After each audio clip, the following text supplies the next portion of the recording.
Hello, YouTubers, friends, compatriots, bootlickers, shills, desolators, peasants, vassals, meat sacks, minions. I'm a useful idiot. Welcome, and today I want to talk about this whole situation with Iraq and Kurdistan, and most importantly, Kurdistan, and why now. And we know that the strategy unfolding on the ground is the onslaught of ISIS is facilitating the Kurdish independence movement. But behind the scenes, it's interesting to see everyone lining up for Kurdish independence. No surprise we have Netanyahu coming out in support of an independent Kurdish state. But the most importantly is the shift with Turkey now supporting an independent Kurdish state. And I would imagine that the United States will follow soon. And as we know in geopolitical events, you follow the money. And you find out why these events, or at least some of the factors involved, and why these events unfold the way they do. And in this case, we have another clue as to one of the real reasons why everyone's lining up all of a sudden to support an independent Kurdistan. And in this case, it has to do with, what a surprise, energy companies and pipelines. And in this case, a company called GENEL Energy, GENEL. And it was an Anglo-Turkish oil giant that now is been bought out and merged with Vallares, which is owned by interesting people as well. And those interesting people being Tony Hayward, the ex-BP CEO, the one who moved on after the Gulf spill. So he's in on this. His partner is Nathan Rothschild, who put in 80% of the money towards this deal. And then we also have Julian Metherall, who's a former Goldman Sachs banker. So here we have the usual suspects behind the scenes. So we got Tony Hayward, disgraced energy CEO. We have one of the Rothschilds, and we have a Goldman Sachs banker, all part of this company. So GENEL Energy already has its goal to be the dominant player in the oil industry in northern Iraq, or as we now call it, Kurdistan. And they also have their eyes on Libya for some reason, too. So anyway, there's a merger of this UK company, Vallares, and this Turkish company. And the deal was even handled by Goldman Sachs and JP Morgan. So they help get these guys on their feet. And another partner actually is Mark Paris, and he's the former U.S. ambassador to Turkey. So once again, we see these revolving doors. Mark Paris, who gets a boutique job as an ambassador to Turkey, and now he's a wheeler and dealer with the up-and-coming energy giant in Kurdistan. And they were quoted as saying that the deal was with Erbil, not Baghdad, and they expect Kurdistan to have a, quote, significant say, unquote, about oil policy. So this goes hand in hand with my previous video about planned chaos in Iraq.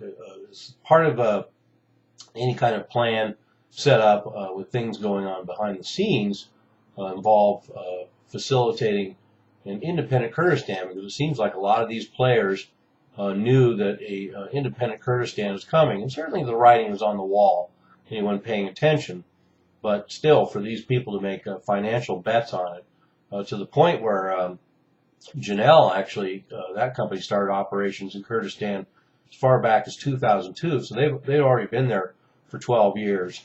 And when I came across this first article about GENEL Energy, it's dated September 2011, and they talked about consolidating their positions in Kurdistan and dominating the industry there, and they have done that. As it turns out, the GENEL oil production is increasing rapidly, 70,000 barrels of oil a day, and right now they're selling it at 30 to 40% below international market price, but it's still $600 million in annual revenues. And as we found out, that oil is now ending up in Israel. So no surprise there that we have a Rothschild putting up the cash to make this merger with GENEL, and then making sure the oil goes to Israel.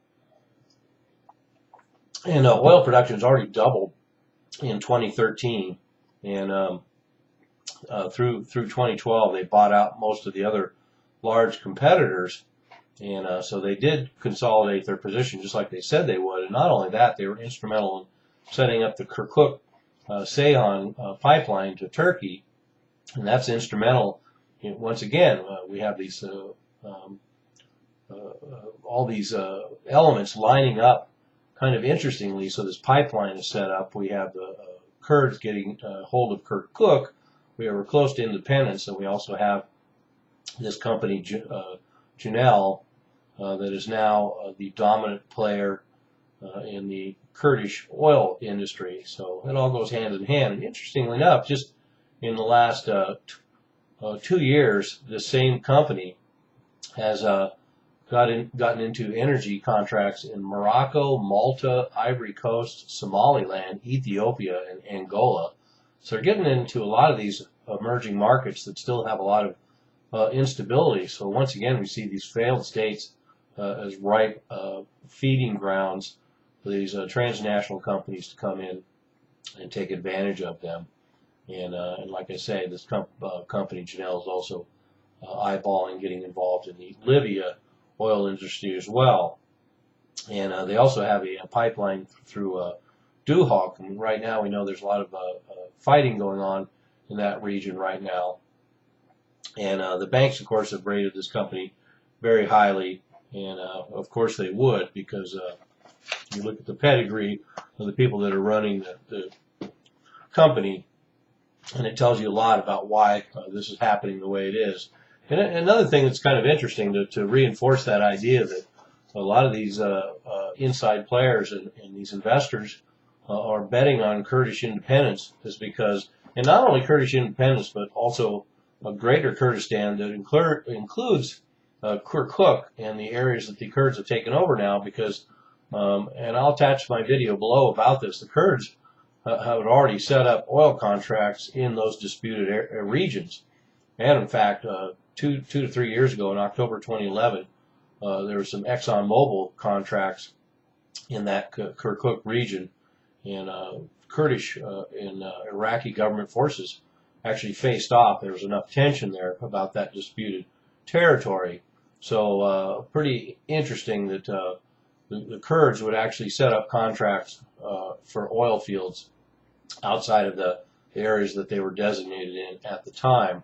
And part of that reason is they drafted their own oil law in 2007, and since then have set up 40 contracts without the approval of Baghdad. So no surprise that there would be some friction between Baghdad and Erbil on these oil contracts.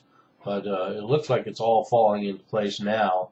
And so behind the scenes, we have an emerging Anglo-Turkish oil giant.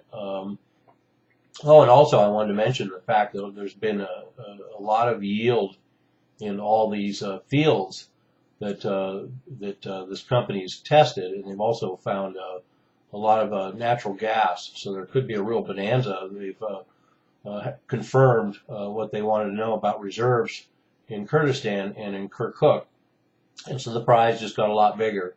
So, and as we know, a very sizable chunk of the oil industry of Iraq is in that Kirkuk region and the surrounding areas that are now belong to the Kurds. So this could be a huge dynamic shift, and this explains a lot why we have so many people on the same page for Kurdistan independence all of a sudden, when even several years ago Turkey threatened to invade if this event happened.